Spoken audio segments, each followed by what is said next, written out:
तो नमस्कार दोस्तों, कैसे हैं आप लोग। BHU एकेडमी में आपका बहुत बहुत स्वागत है।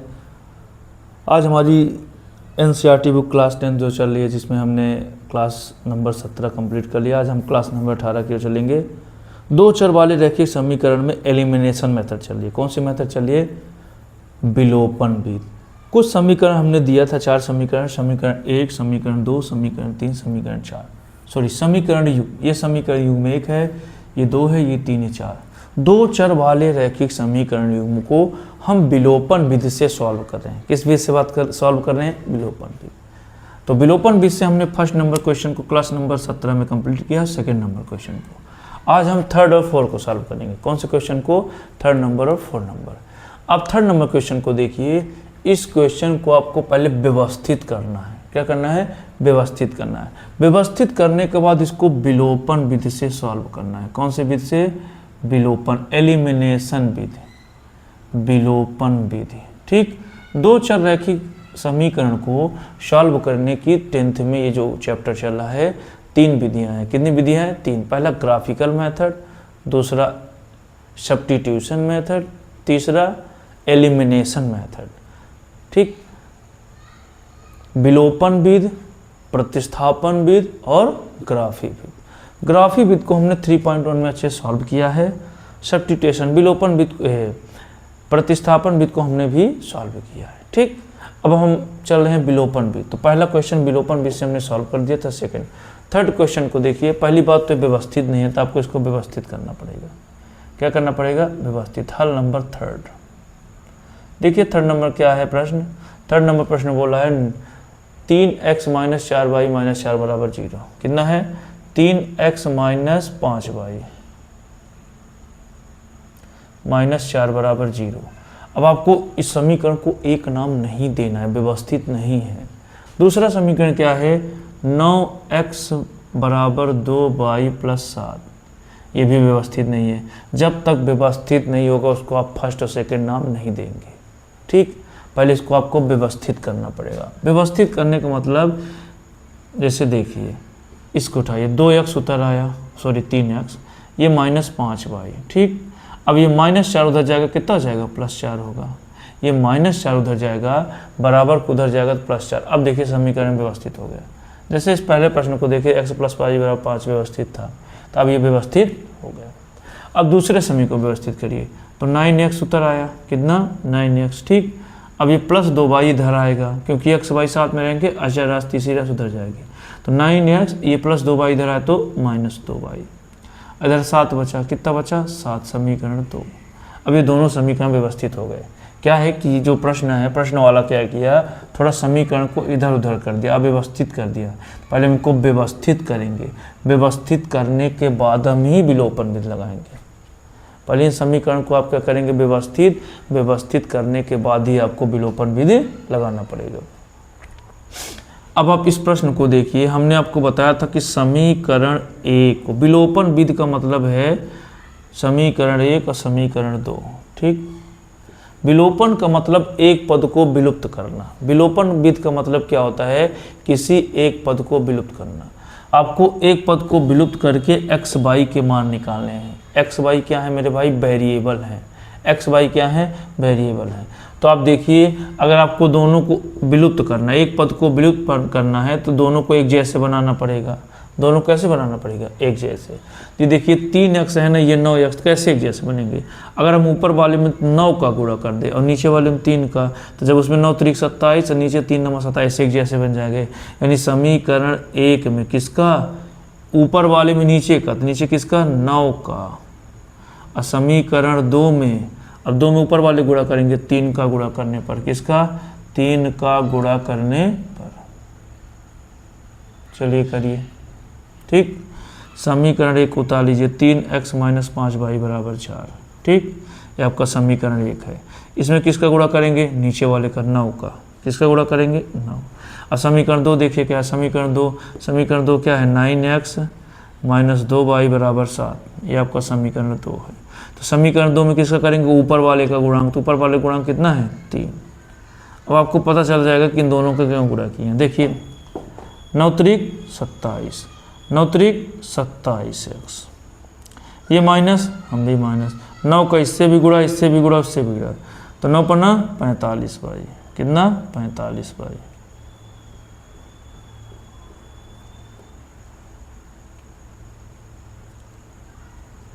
ठीक, ये बराबर, हम भी बराबर, 9 चौको 36, 9 चौको 36। ठीक, अब इसको देखिए, 3 9 27x, फिर 3 का इससे भी, तो ये माइनस होता रहा, 3 दूनी 6 भाई, 3 दूनी 6 भाई, ये बराबर, हम भी बराबर, 3 सते 21, 3 सते 21। अब देखिए दोनों एक जैसे बन गए ना, जब तक एक जैसे नहीं बनेंगे तो आप एक्स वाई के मान नहीं निकाल सकते हैं। तो अब देखिए एक जैसे बन गए हैं, अभी 27 27 54 हो जाएंगे तो नहीं करें, तो यहाँ लिखेंगे घटाने पर, क्या लिखेंगे, घटाने पर।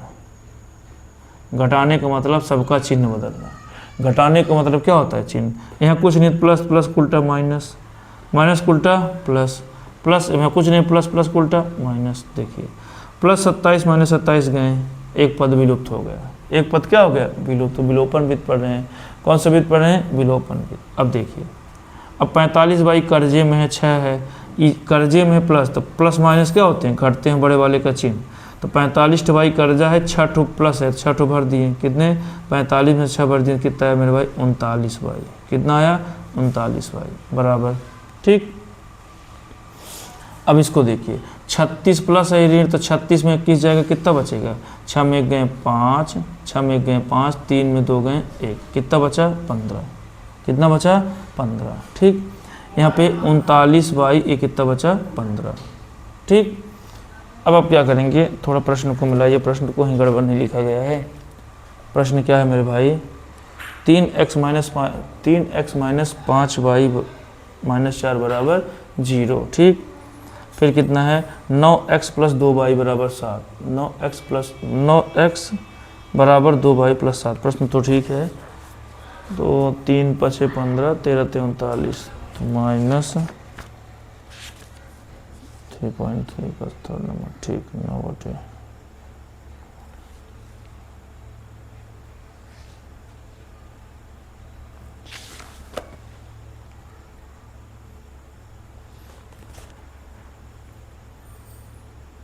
हाँ ठीक, चलिए अब देखिए, गुणे वाली कहाँ जाएगी, बटे में। गुणे वाली संख्या कहाँ जाएगी, बटे में।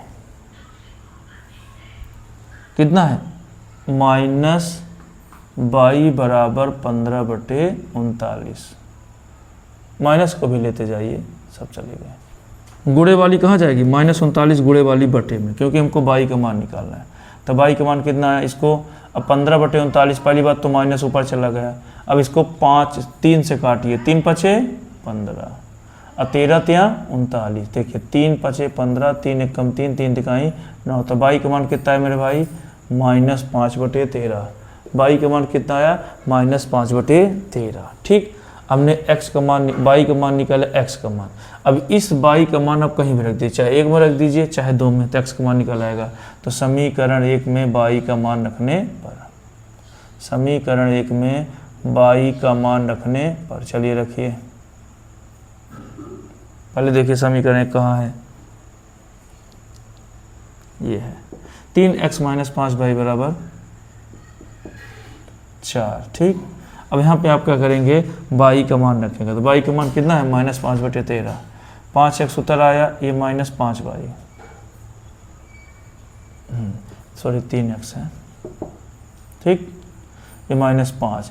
अब यहाँ पे गुणे का चिन्ह छुपा है, बाई का मान अभी हम ताज़ा ताज़ा कितना निकाले हैं, माइनस 5 बटे 13 बराबर 4, बराबर 4। तो 3x उत्तर आया, तो 5m 25, पहले तो माइनस माइनस कितना हुआ, प्लस, 5m 25 अब बटे 13 बराबर 4, बराबर 4। ठीक, अब ये 3x उत्तर आया, ये 4, ये प्लस उधर जाएगा, कितना हो जाएगा, माइनस 25 बटे 13। ठीक, अब आप क्या करेंगे, तिर्यक गुणा करेंगे, भिन्न का जोड़, 13 चौको 52।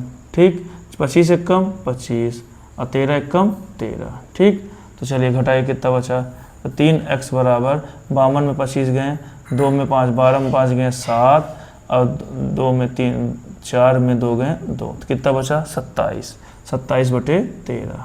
कितना आया, 27 बटे 13। गुणे वाली बटे में, गुणे वाली कहाँ जाएगी, बटे में। ठीक, गुणे वाली कहाँ जाएगी मेरे भाई, बटे में। तो जब ये गुणे वाली बटे में चली जाएगी, x बराबर 27/13, ये 3 कहाँ चला जाएगा, नीचे। तो 3 से काट दीजिए, 3 एक कम 3, 3 नमा 27। तो x का मान कितना है, 9/13। x का मान कितना है, 9/13। अतः x बराबर 9/13, अब y बराबर -5/13 समीकरण युग्म के हल होंगे। क्या होंगे, समीकरण युग्म के क्या होंगे, हल होंगे। ठीक, समीकरण युग्म के क्या होंगे, हल होंगे। यहाँ से हमने x y के मान को निकाल लिया। ठीक, प्रश्न को देखिए, प्रश्न क्या कह रहा है, पहले तो इनको व्यवस्थित करिए, -3x -5y, माइनस प्लस उधर गया +4 समीकरण 1, ये 2y इधर आए, -2y इधर बचा 7, व्यवस्थित हो गया समीकरण 2।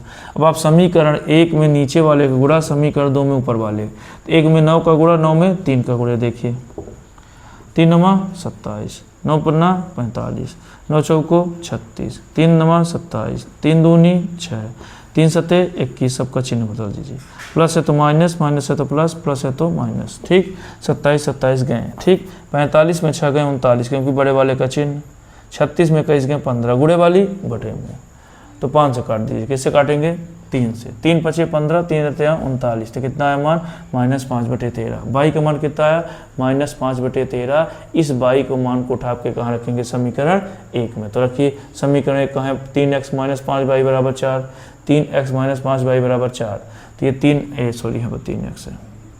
ठीक, तो 3x उतर आया, -5 उतर आया, बाई का मान कितना है, -5/13, तो माइनस माइनस प्लस, 25/13। अब ये +13, ये +25/13 उधर जाएगा, -25/13। अब आप उधर क्यों ले जा रहे हैं, क्योंकि हमको x का मान चाहिए। तो अब इसको इसका इससे नीचे का नीचे से, 13 चौको 52, 25 से कम 25, 13 कम 13, तो 52 25 के 27/13, गुणे वाली बटे में, तो 3 एक कम 3 नमा 27, x बराबर 9/13। अतः x बराबर 9/13। अब y बराबर कितना आया, -5/13 समीकरण युग्म के हल होंगे। क्या होंगे, समीकरण युग्म के क्या होंगे, हल होंगे।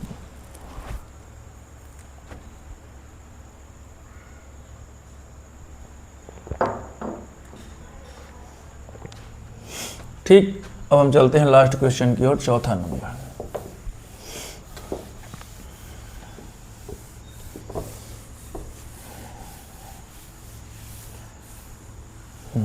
चलिए लास्ट प्रश्न की ओर चलते हैं। लास्ट प्रश्न क्या है मेरे भाई, x/2 + 2y/3 बराबर -1। ठीक, ये आपका समीकरण है। ये व्यवस्थित नहीं है। क्या व्यवस्थित है, व्यवस्थित नहीं है, तो आप इसको पहले व्यवस्थित करेंगे। क्या करेंगे, व्यवस्थित। चलिए करिए, इसका इससे, इसका इससे, नीचे का नीचे, इसका इससे, इसका इससे, नीचे का नीचे से आपको इंटू करना पड़ेगा। क्या करना पड़ेगा, इंटू। चलिए करिए, 3x से कम 3x प्लस 2 दूनी 4y बराबर 2 तिहाई 6, ये -1, इसका इससे, नीचे का नीचे से, 3x से कम 3x, 2 दूनी 4y, 3 दूनी 6। ठीक, अभी भी व्यवस्थित नहीं है। 3x उतर आया ना, प्लस 4y, कितना 4y। अब गुणे वाली बटे वाली गुणे, तो 6 कम 6 -6, समीकरण 1 व्यवस्थित हो गया। क्या हो गया, व्यवस्थित। अब आप नीचे वाले को उठाइए, किसको, नीचे वाला व्यवस्थित नहीं तो उसको व्यवस्थित करिए। कितना है, x - y/3 बराबर 3। ठीक, x - y/3 बराबर 3। अब इसको भी आपको क्या करना पड़ेगा, व्यवस्थित करने के लिए तिर्यक गुणा मारिए। क्या मारेंगे, तिर्यक गुणा। 3x से कम 3x, ये माइनस, y एक कम y बराबर बटे 1 तिहाई 3, ये बराबर 3। ठीक, अब चलिए 3x से 1 उतर आया, -y। अब गुणे वाली बटे में, बटे वाली गुणे में, 3 कहाँ चला गया ऊपर, 3 तिहाई 9, समीकरण 2 ये भी व्यवस्थित हो गया। समीकरण 1 भी व्यवस्थित हो गया, समीकरण 2 भी व्यवस्थित हो गया। अब आप समीकरण 1 एवं 2 से, समीकरण 1 एवं 2 से, 1 और 2 को उठाइए, कहाँ है, समीकरण 1 का है मेरे भाई 3x + 4y बराबर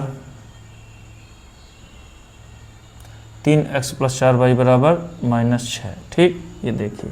दूसरा कहाँ है, 3x - y बराबर 9, कितना है, 3xy बराबर +9 है। ठीक, अब आप सोच रहे हैं घटाने पर, अब आप सोच रहे हैं कि आपने पिछले वाले प्रश्नों जैसे इसमें गुणा क्यों नहीं कर रहे हैं, लग रहा है आपको। पिछले वाले प्रश्नों के हिसाब से हम पिछले वाले प्रश्न में क्या बोलते थे, समीकरण 1 में 3 का समीकरण 2 में ऊपर वाले को गुणा, समीकरण 1 में नीचे वाले गुणा, समीकरण ऊपर वाले गुणा कहते थे ना। ऐसा क्यों कहते थे, एक जैसे बनाने के लिए। ऐसा क्यों कहा जाता था, एक जैसे बनाने के लिए। अब देखिए खुद ही एक जैसे तो आपको क्यों बनाना पड़ेगा। देखिए 3x डायरेक्ट कट जाएंगे चिन्ह बदलने पर, क्यों हम गुणा करें, क्या गुणा करना पड़ेगा, नहीं करना पड़ेगा। ठीक, तो देखिए ये भी 3x है, ये भी 3x, क्यों गुणा करें, मिल गया स्वयं। तो यहाँ पर इसमें इसका गुणा इसमें इसका गुणा करने की ज़रूरत नहीं है, क्योंकि ऑलरेडी एक जैसे हैं, बस आपको चिन्ह बदलना है। तब यहाँ कुछ नहीं, प्लस को उल्टा माइनस, माइनस को उल्टा प्लस, और प्लस को उल्टा माइनस। अब देखिए 3x कट गया, 3 में 3 गया 0, 3x में 3x कितना गया 0। अब देखिए 4y यहाँ प्लस है, ये नीचे वाला लेंगे, ये नहीं, तो 4 यहाँ भी प्लस, आपको ये नहीं लेना, नया चिन्ह लेना। तो 4 एक कितना हुआ 5y, कितना हुआ 5y। ठीक, अब ये भी कर्जा, ये भी कर्जा, 6 कर्जा 9 कर्जा, तो दोनों कर्जे हैं, पहले तो कर्जा, और 9 6 15, 9 6 15।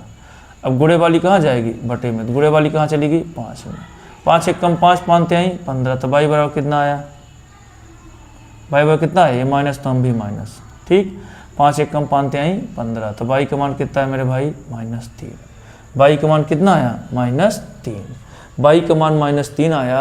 अब आपको x चाहिए तो किसी एक समीकरण में रख दीजिए, चाहे 1 में रख दीजिए चाहे 2 में। तो y का मान समीकरण 1 में रखने पर, समीकरण 1 में रखने पर, तो समीकरण 1 को पहले ढूंढिए कहाँ है, ये है। ठीक, तो 3x कितना है, 3x + 4y बराबर 6 -6।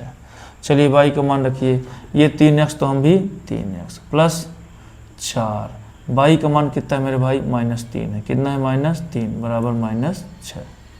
ठीक, 3x उतर आया, प्लस माइनस माइनस, 4 तिहाई 12 बराबर -6, 3x, ये -6 उतर आया, ये -6 क्या हुआ उतर आया, और ये -12 अपने भाई के पास जाएगा +12, 3x। ठीक, अब देखिए +12 है, 12 में 6 गए 6, गुणे वाली बटे में, गुणे वाली कहाँ जाएगी मेरे भाई बटे में, 3 एक कम 3 दूनी 6, तो x का मान कितना है मेरे भाई 2, x का मान कितना आया 2, x का मान 2, अब y का मान कितना आया है -3। समीकरण युग्म के क्या होंगे, हल होंगे, समीकरण युग्म के क्या होंगे मेरे भाई, हल होंगे। ठीक, x का मान कितना आया 2, y का मान -3, तो -3 और 2। ठीक, अगर आपको उत्तर की जांच करना है चेक करिए, x का मान कितना रखेंगे 2, तो आ गया 2, फिर -3, तो माइनस माइनस प्लस 2, तो 2 1 3, आपका समीकरण हो गया। ठीक, तो यहाँ से चारों क्वेश्चन कंप्लीट होते हैं। एक बार 4th नंबर क्वेश्चन को आप और अच्छे समझ लीजिए। ये देखिए प्रश्न व्यवस्थित नहीं है, ये क्या व्यवस्थित है, व्यवस्थित नहीं, तो इसको आपको व्यवस्थित करना पड़ेगा। तो 3x से कम 3x, 2 दूनी 4y, 3 दूनी 6 -1, 3x से कम 3x, 2 दूनी 4y, 3 दूनी 6, गुणे वाली बटे में, बटे वाली गुणे में, तो 6 कहाँ है बटे में, तो कहाँ चलेगी 6 कम 6, समीकरण 1। अब इसको देखिए भी व्यवस्थित नहीं है, तो 3x से कम 3x, y कम y, 3 कम 3। ठीक, ये देखिए 3x से कम 3x, y कम y, 3 कम 3, गुणे वाली बटे में, बटे वाली गुणे में, तो 3 तिकाई 9, समीकरण 2। अब देखिए ये भी 3x + 4y है, ये भी 3x है, ये भी 3x, ये भी 3x, गुणा करने की जरूरत ही नहीं है। क्या गुणा करने की जरूरत है, ये भी 3x है, ये भी 3x है, तो गुणा क्यों करें जब जरूरत ही नहीं है। तो समीकरण 1 2 को आप उठा लीजिए, उठा लिए ना। अब दोनों का चिन्ह लिख दीजिए घटाने पर, ये प्लस है तो माइनस, माइनस है तो प्लस, प्लस है तो माइनस, 3 3 गए सही, 4 ठो बाई, ये प्लस नीचे वाला जो 4 1 5 बाई, 6 कर्जा 9 कर्जा, दोनों माइनस है, 9 6 15, गुणे वाली बटे में, 5 1 कम 5 3 15, बाई बराबर -3, बाई का मान कितना है मैं भाई मेरे भाई -3। अब इस बाई का मान आप कहीं भी रख दीजिए, चाहे 1 में रख दीजिए चाहे 2 में, तो समीकरण 1 में रखने पर, तो 3x + 4y बराबर -6, 3x+4y, तो x का मान कितना है भाई -3, तो 4 3 12, कितना -12, उधर गया +12, 12 में 6 गए 6, गोले वाली बटे में 3 1 कम 3 दूनी 6, x बराबर 2 y बराबर -3 समीकरण युग्म के हल होंगे, समीकरण युग्म के हल होंगे। तो विलोपन विधि के 4 प्रश्न हमने करा दिया है। कल हम चलेंगे इबारती प्रश्न की ओर। इबारती प्रश्न में क्या है, कुछ समस्याएं दी रहेंगी, पहले आप उनको 2 चर वाले रैखिक समीकरण युग्म बनाएंगे, फिर उनको क्या करेंगे, सॉल्व करेंगे। ठीक, तो आप लोगों को वीडियो अपलोड कराई जाएंगी, उसमें आपको चैप्टर 1, चैप्टर 2, चैप्टर 3 चल रहा है, 3 क्लासेस और होंगी, चैप्टर ये 2 भी कंप्लीट हो जाएगा। तो 3 क्लास जैसे ही चैप्टर कंप्लीट हो जाएगा तो आप लोग को PDF मिलेगा। PDF का मतलब ये है कि ये जो पढ़ाया जा रहा है आपको लिखने में दिक्कत जाती है, तो इसका आपको एक PDF मिल जाएगा, आपको PDF शेयर कर दिया जाएगा। PDF में आपको प्रश्नावली 1.1, 1.2 चैप्टर बाई से, तो कुछ दिनों बाद हम एक पार्ट का PDF सेंड करने वाले हैं। उस PDF को आप देख के अच्छे से नोट्स बना सकते हैं, या फिर PDF निकलवा के जब आप रिवीजन करेंगे त्रैमासिक परीक्षा या अर्धवार्षिक या वार्षिक में, तो वो PDF आपको काम करेगी। तो आपको PDF निकलवा भी सकते हैं, PDF आपके पास रहेगा, तो आप जब दोबारा रिवीजन करने जाएंगे तो वहाँ पर आपको बहुत ही इम्पॉर्टेंट है। लेकिन एक छोटी सी बात आपको बताया जा रहा है, जो हमारी ये क्लासेस चल रही हैं रिकॉर्डेड क्लासेस, इनका कोई चार्ज नहीं है, ये फ्री है। यानी एक जो क्लासेस चल रही हैं आपको साल भर फ्री में पढ़ाया जाएगा। लेकिन हमने जो PDF शेयर करेंगे, PDF यानी जो चैप्टर का पूरा, जैसे आप नोट्स बनाते हैं, नोट्स शेयर करेंगे तो नोट्स को आपको 100 रुपये का चार्ज लगेगा। तो आप जैसे ही 100 रुपये चार्ज करेंगे तो 1st 2nd सभी क्लासेस मिल जाएंगी। ठीक, तो आपको PDF के लिए चैप्टर बाय चैप्टर जो आपको PDF मिलेगा, पूरे चैप्टर को मिला के आपका 100 रुपये चार्ज है। अगर आप 100 रुपये पे कर देते हैं तो आपको पूरा चैप्टर मिल जाएगा। ठीक, तो बहुत बहुत धन्यवाद, नमस्ते।